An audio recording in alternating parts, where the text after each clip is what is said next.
So today we're with Molly here. She's gonna do the cold plunge Blue Cube Core Chill 3. Super excited. It's amazing. This cold plunge is on a whole nother level. And so Molly's gonna get in there and try it out.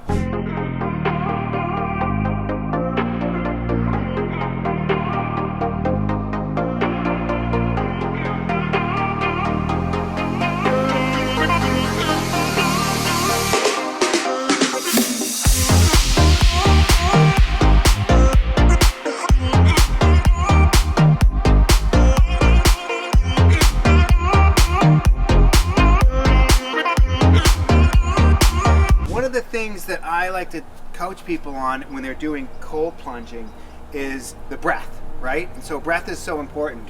You know about breathwork. You've done my breathwork teacher training, right? Breathwork is an umbrella term. It's like saying fitness, right? And so there's so many different types of breathwork. And so one of the main ones that I teach is the circular breathwork. You don't want to do circular breathwork in here. You don't want to do Wim Hof breathwork in here. The breathwork you want to do, a way to calm yourself down. Cyclical breathing is done like this. So you go in through the nose, and then a second quick one, and then out through the mouth.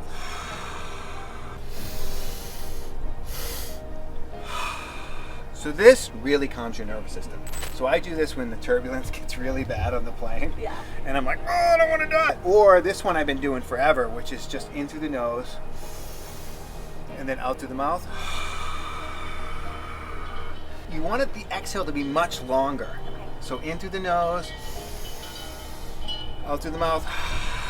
So that's kind of the second gear. We're starting in third gear. We're starting with the most extreme one to calm your nervous system down when you first get in.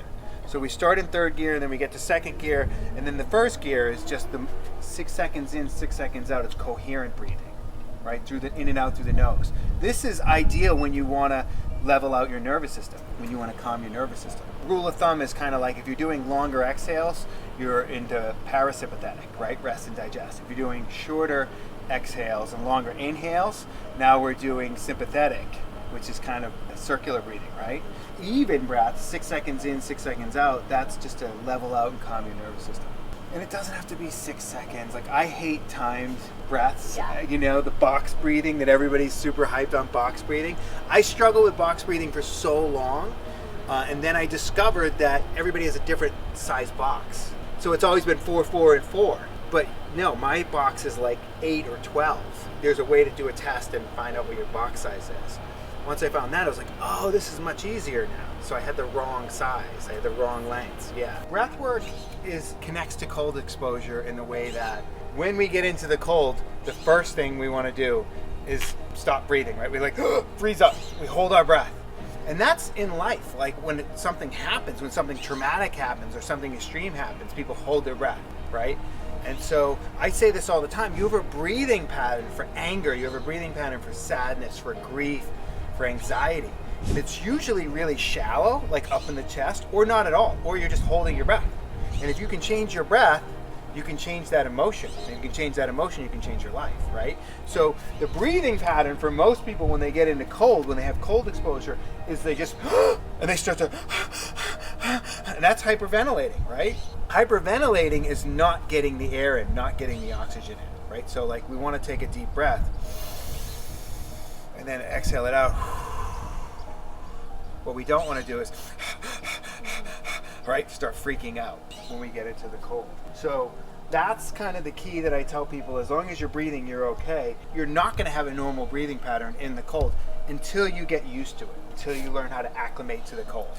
Even when I get in there, I've been doing this for a little while, I don't have a normal breathing pattern right away.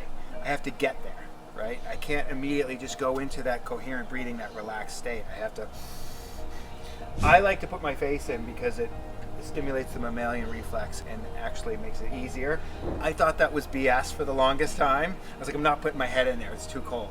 And it actually does make it easier for me now. So something to think about. You don't have to do that, up to you. Any questions about the cold? I think so. Okay. Are you excited? I am. Cold exposure, it has been a huge learning lesson for me. Like, one thing I've actually noticed is it has helped to improve my self-confidence. And I would say this is because it has really taught me mental toughness, and it's all really mental getting into the cold water. Anyone can do it. You just have to be focused and go back to your breath. And so I really kind of learned so many lessons from the cold. So there's a ton of benefits from cold exposure, what you were talking about, mental toughness. That's a good one. For years, I've been doing breathwork for over a decade, for 12 years, and I've known about cold exposure, and I didn't start doing it till probably about 5 years ago. It took me a little while to get going. I don't like the cold, but I've learned to love the cold because I do Brazilian Jiu-Jitsu and I have a lot of injuries. So nothing takes away the pain like cold exposure. It just, I mean, I can have a sore elbow, a sore knee, a sore back, all these different things, and I get in there and I get out and all the pain is gone. I don't know anything else that does that other than painkillers, which I can't take anymore. We're not going to go into that story. That's for another time. But cold exposure takes all the pain away. And I've even got my family to start doing it, my wife and my kids and stuff like that, to just introduce them to it a little bit. And the mental toughness that I've seen from my daughter, who's 10, has been amazing. Like, it's so cool to see her get in there and see how long she can stay in there and watch her just overcome. And she has no body fat. So for her to stay in there is just incredible. It's fun to see the progress. And Yeah. from the first time you plunged to now, it's really, truly amazing to see. I like to do the sauna, but I love the feeling when you get out of the cold and then you go into the sauna and you lay there. That first like 5 to 10 minutes feels like you're on the beach, like on a hot day, like you just got out of the water. That's my favorite part about the contrast therapy. Like, I love contrast therapy. The cold is 1,000 times easier when you can come out of the sauna. Like, it's so much easier. The hot tub is not that easy because the sauna is like, you're kind of being tortured in there. You're like, oh my God, I can't wait to get in the cold. I'm dying in here. And you get in the cold and it feels great. The hot tub feels good. It feels so good. You don't want to get out of it. And when you get out of the hot tub and you go into the cold, you're like, oh my God. So I feel like the sauna and the cold plunge are definitely the two. It's like chocolate and peanut butter. It's your like those two reward. go together. Yes, yes. Once you start going back and forth, they both feel good. To me anyways. But the hot tub and the cold plunge, not so much. It's a lot harder. Chocolate and peanut butter. Yes. My two favorite things together. Breathe in through your nose, out through your mouth. Now we're going to go into that third gear. So in through your nose, second breath in, exhale. Beautiful. Now let's go into the second gear breath. In through the nose, out through the mouth. And if that gets uncomfortable, if you feel like you're struggling to get that 6 seconds in and out through your nose, you can return back to the second breath, right? You can return back to. But try to calm your nervous system down. That's the key, right? Fight or flight, but we want to relax.